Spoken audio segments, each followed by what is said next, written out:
E é disso que eu estou falando. Aqui nós temos as 3 últimas altas históricas, tá? A primeira que aparece aqui é aquele pico de 2017 nos 20 mil dólares. A segunda é aquele pico anterior que a gente teve nos 65 mil dólares. E esse último aqui foi o pico atual nos 67 mil dólares. E os 3 momentos foram marcados por uma grande notícia, uma notícia bombástica, que levou as pessoas a ficarem extremamente empolgadas com esse boato, né? Então, o primeiro boato que a gente teve nessa subida aqui de 2017 era a possível listagem dos futuros de Bitcoin na CME. E aí o preço disparou, como vocês estão vendo aqui no gráfico, né, saindo dessa região aqui dos 6, 7 mil dólares até os 20 mil dólares. Na hora que os futuros de Bitcoin foram efetivamente listados na CME, o que aconteceu? Bom, sai o fato no dia 18 de dezembro de 2017 e a partir daí o preço desaba. Então, notem que realmente compraram o boato, venderam o fato. Já aqui em 2021, nós vimos ali um boato sobre a listagem da Coinbase na Bolsa dos Estados Unidos. Então, essa empolgação, esse boato ajudou nessa elevação do preço aqui, do patamar ali dos 30 mil dólares até um pico histórico lá nos 65 mil dólares. E aí, finalmente, no dia 4 de abril de 2021, sai a listagem da Coinbase. E o que acontece com o preço a partir de então é que ele, mais uma vez, desaba, né? Sai o fato e o preço cai. E agora a gente teve toda essa empolgação, todo esse boato de uma aprovação de um ETF nos Estados Unidos, levando o preço do Bitcoin nessa pernada enorme de alta que vocês estão vendo aqui, né? Que levou a alta histórica, saindo lá do patamar dos 40 mil dólares até bater uma nova alta histórica nos 67 mil dólares. E a expectativa que a gente tinha sobre realmente uma queda de preço depois do fato se concretizar acontece, porque no dia 19 de outubro de 2021, o ETF de BTC da ProShares é finalmente aprovado e aí a gente vê essa queda de preço trazendo agora o Bitcoin de volta para os 60 mil dólares. Aqui no gráfico diário isso fica bem claro, a gente tem o topo aqui exatamente nos 67 mil dólares, a partir de então o preço desaba. Ontem, como vocês podem notar, o preço caiu, eu esperava que ele parasse aqui onde? Na nossa linha de tendência branca, que vem sendo respeitada há algum tempo já, e aí teria que parar aqui ao redor dos 64 mil dólares, 63.800, mas ela foi rompida. E na hora que uma linha de tendência é rompida, como vocês bem sabem, a tendência é uma continuação da queda, e foi isso que aconteceu. O preço caiu ontem até encontrar este suporte aqui, que vocês já conhecem, né, dos 61.700 dólares, que é exatamente a resistência que a gente teve durante todos esses dias aqui atrás. Então, virou um suporte, segurou aqui no dia, né?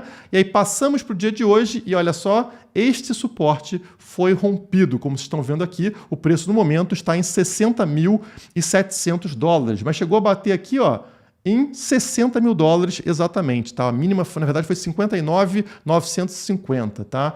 Então ele recuou e, na minha opinião, a gente pode continuar a ver esse recuo até este próximo suporte, que vocês já viram aqui no canal também, dos 57.500 dólares. Por quê? Porque era uma resistência também lá atrás. Olha, vários dias batendo aqui nesta resistência e foi o rompimento dela que levou até este ponto aqui dos 61.700. Então, se 61.700 não segurou, a tendência, na minha visão, é um retorno para esse patamar aqui dos 57.500, tá? O que não alteraria o padrão de alta do Bitcoin. E por que eu falo que não alteraria o padrão de alta? Porque 57.500 permanece dentro daquela faixa que vocês conhecem no gráfico semanal, onde eu falei que um recuo nessa semana seria saudável. Se eu abrir o gráfico semanal para vocês, está aqui o gráfico que vocês já conhecem. Este retângulo cinza que eu sempre mostrei para vocês, era aquela resistência lá de todo esse período aqui, quando o Bitcoin encontrou a alta histórica dos 65 mil lá em abril, né? Então, como era uma resistência muito importante, o normal é que se torne um suporte agora. E olha o que aconteceu, o preço sobe, ele rompe esse retângulo cinza e nessa semana ele está caindo. Então, a semana bateu nos 67 mil dólares e está recuando para fazer essa região cinza como suporte. Mas notem até onde vai essa região cinza. Exatamente até os 57.500 dólares. Então, O que a gente viu ali no gráfico diário, né, de cair até os 57.500, manteria a estrutura que eu falei para vocês, ou seja, um recuo até dentro dessa região cinza. E a partir daí, poderíamos ver uma continuação da alta sem grandes problemas. Já um rompimento da região cinza seria mais preocupante e levaria, na minha opinião, o preço, primeiramente, até um suporte da região vermelha, tá? Essa região vermelha aqui, porque vocês notam que ela foi um suporte nesse ponto aqui, 15 de março, também neste ponto aqui, no dia 3 de maio, e também foi uma resistência aqui em 6 de setembro, como vocês estão notando, né? Então, para mim, é um ponto importante, uma região importante, seria um recuo até aqui. Essa região, ela vai dos 53.500 até aqui embaixo, 51.800, tá? Então, para mim, esse seria o primeiro suporte, caso de rompimento da região cinza, e se romper essa região, para mim, o último suporte, mantendo essa estrutura, seria o EMA 21, a linha branca que a gente tem aqui embaixo, e que serviu de suporte aqui atrás, e também tentou servir de suporte aqui, né? Então, notem que seria um recuo até aqui o EMA 21, que no momento está posicionado ao redor dos 48 mil dólares, tá? Então, para mim, esse é o cenário. Mas isso que a gente está vendo hoje, como eu falei para vocês, enquanto está na região cinza, não é problemático. Se eu afastar o gráfico, vocês vão notar uma coisa muito interessante. Olha aqui, eu estou marcando para vocês as últimas altas históricas que a gente teve, tá? A primeira, como vocês sabem, foi lá em abril de 2021, 65 mil dólares. A segunda aqui, dos 20 mil dólares, lá em dezembro de 2017. E a alta histórica lá de 2013, tá? E por que eu estou marcando essas regiões? Porque sempre está acontecendo uma coisa parecida. Notem aqui, ó, quando a gente chega... Vou pegar aqui em 2013 primeiro, né? 2013, ó. Na hora que a gente rompeu a alta histórica anterior, aqui em dezembro de 2016, nota, primeira vez que essa vela semanal rompe a linha amarela, que representa a alta histórica anterior. Rompeu, o que acontece na semana seguinte? O preço desaba. E como ele desaba e não para aqui na região da alta histórica anterior, ele cai até onde? Até a linha branca, até o EMA 21, que eu falei para vocês, né? Então, para mim, isso aqui é o último suporte para uma manutenção dessa estrutura. E foi o que aconteceu aqui em 2016 para 2017. Rompeu a alta histórica anterior, semana seguinte, vermelha, né? Ou seja, uma queda que foi até o EMA 21 lá embaixo, mas não inviabilizou uma subida de preço. Depois disso, olha aqui o que vocês estão vendo no gráfico. O preço dispara absurdamente ainda, atingindo lá na frente os 20 mil dólares. Estou falando de um movimento que saiu aqui dos 760 dólares e foi até os 20 mil dólares, tá, pessoal? Então, esse recuo aqui que assusta muita gente não inviabilizou uma continuação de alta. Mas vamos seguir em frente. Então, a gente segue em frente aqui e encontra a alta histórica dos 20 mil dólares, correto? Que foi aqui em dezembro de 2017.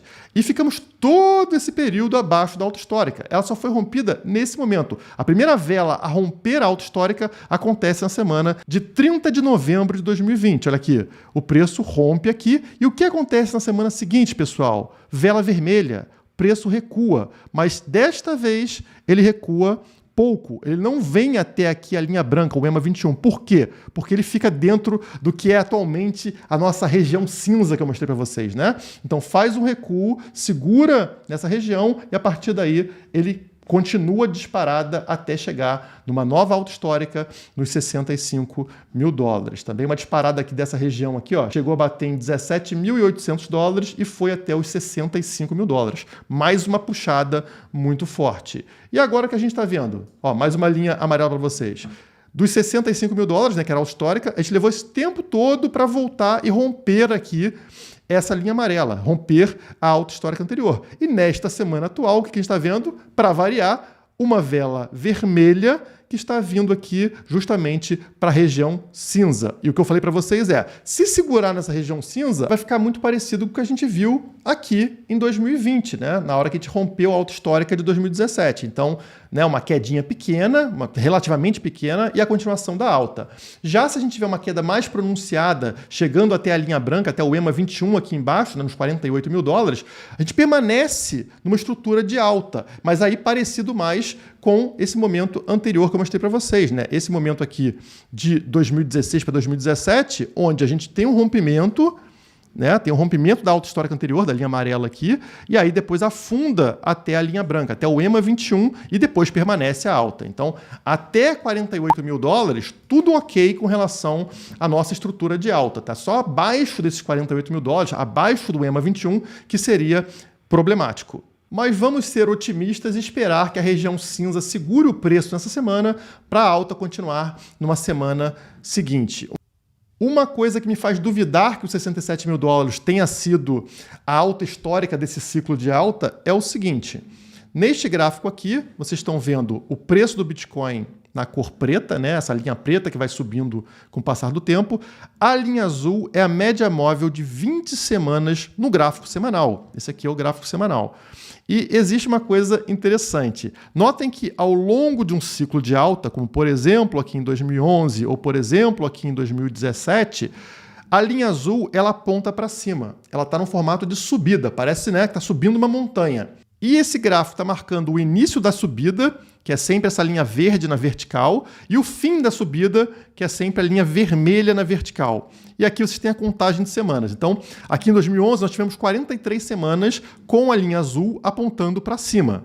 Aqui no ciclo de 2013 foram 94 semanas com essa linha azul apontando para cima. No ciclo aqui de 2016 para 2017 foram 146 semanas com a linha azul apontando para cima. E nesse ciclo de 2021, na primeira alta por 65 mil dólares, foram 56 semanas. Atualmente, essa linha azul está apontando 4 semanas para cima. Mas tá, por que isso importa, Guilherme? Importa pelo seguinte motivo. Nunca na história a gente viu um fim de ciclo de alta com a linha azul apontando para cima. Sempre que acaba o ciclo de alta, o que acontece com a linha azul? Ela vira para baixo, tá? Ela que tinha essa tendência para cima, começa a curvar e aponta para baixo, onde a gente marca aqui com essa linha vermelha, né? Que representa sempre o fim dos ciclos. Então aqui em 2011 termina aqui, né? Uma confirmação do fim do ciclo de alta. Em 2013, você tem esse momento aqui, essa linha vermelha representando o fim do ciclo de alta, já aqui em 2017, essa linha vermelha representando o fim do ciclo de alta. A linha azul que virando para baixo, tá? Aqui em 2021, né, quando termina ali os 65 mil dólares, olha o que acontece, a linha azul aponta para baixo mais uma vez, indicando o quê? O fim daquele primeiro pico de alta.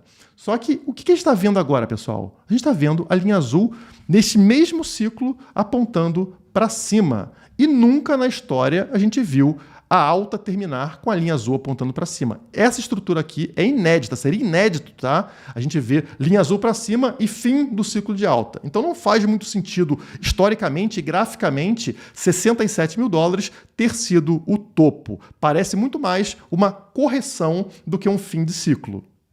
Agora, mais interessante do que o preço do Bitcoin no curto prazo é o Bitcoin crescendo como ativo. Aqui na tela vocês estão vendo os principais ativos, né? Em amarelo, os que são geralmente comparados ao Bitcoin, que são os metais usados como reserva de valor, metais escassos, como por exemplo o ouro na primeira posição e a prata na sétima posição. E aqui na oitava posição, logo atrás da prata, vocês estão vendo quem? O Bitcoin, exatamente, né? E você tem aqui outras ações de empresas também nesse comparativo. O Bitcoin já tinha passado a Tesla, como vocês estão vendo, já tinha passado o Facebook e agora ele se aproxima da prata. A prata tem um valor de mercado de 1,3 trilhões. O Bitcoin chegou a superar aqui 1,2 trilhões, né? Muito próximo da prata. Se ele tivesse alcançado o valor de 71 mil dólares, ele ultrapassaria a prata em valor de mercado, mas com esse recuo ele caiu aqui para 1,1 trilhão de dólares, né? Mas está muito próximo à prata e vai acabar passando eventualmente. E é incrível a gente ver aqui um ativo como a prata usado como reserva de valor durante 2 milênios sendo ultrapassado por um ativo que tem 10 anos, pouco mais de 10 anos de existência. Isso mostra o tamanho do potencial do Bitcoin, né? Como o Bitcoin cresceu rapidamente e realmente é um ativo superior, muito superior à prata, que já vai perder essa posição. Outra coisa interessante é que se o Bitcoin bateu o valor aí de 600 e poucos mil dólares, ele ultrapassa também o ouro. E se o Bitcoin ficar entre a Apple e o ouro, o Satoshi Nakamoto, o criador desconhecido aí do Bitcoin, será o homem mais rico do mundo, tá? Seja lá quem for, será o homem mais rico do mundo. E já não é nenhuma loucura imaginar o Bitcoin superando o valor do ouro. Uma subida de 10 vezes do Bitcoin já faz com que o Bitcoin tenha mais valor de mercado do que o próprio ouro. E uma subida de 10 vezes do Bitcoin acontece em todo o ciclo de alta. Aconteceu agora, por exemplo, né? O Bitcoin sair lá dos 6 mil dólares, né? E subir até 60 mil dólares, por exemplo. Quando olhamos para o Bitcoin como moeda, vocês percebem que ele já é, hoje, a 14ª maior moeda do mundo. Ele tinha passado para a 13ª posição, passando o franco suíço, mas com essa queda ele voltou para a 14ª posição. E o interessante dessa tabela é que o real, olha o nosso real aqui, está na 12ª colocação, hoje com valor de mercado de 24,6 milhões de bitcoins, tá? Aqui botando um valor em bitcoin. Então, como a gente sabe que o bitcoin só tem 21 milhões de unidades, e no caso, atualmente está com 18,8 milhões de unidades, o real hoje vale mais do que o bitcoin, né? O valor de mercado total, no caso, maior do que o bitcoin. Mas está muito próximo. Qualquer subidinha do bitcoin e nós veremos ele se tornar uma moeda maior do que o real. Vai ser engraçado a gente ver a reação aí do Samidana e de outros economistas do mercado tradicional quando isso acontecer. O que está bem próximo, como eu falei para vocês. Até porque a gente pode contar bastante com o Estado, com os políticos, em destruir a moeda brasileira, como essa notícia está falando. Tivemos aqui uma licença do governo para furar o teto de gastos do Brasil, assim como aconteceu lá nos Estados Unidos. O país existe um teto da dívida, que geralmente não pode ser ultrapassado, eles simplesmente fazem o quê? Tira o teto, aumenta o teto, né? Pronto, e aí a dívida pode crescer. E o Brasil também faz isso pelo Auxílio Brasil, aquele auxílio que deveria ser temporário e cada vez mais vem se tornando permanente, agora com valor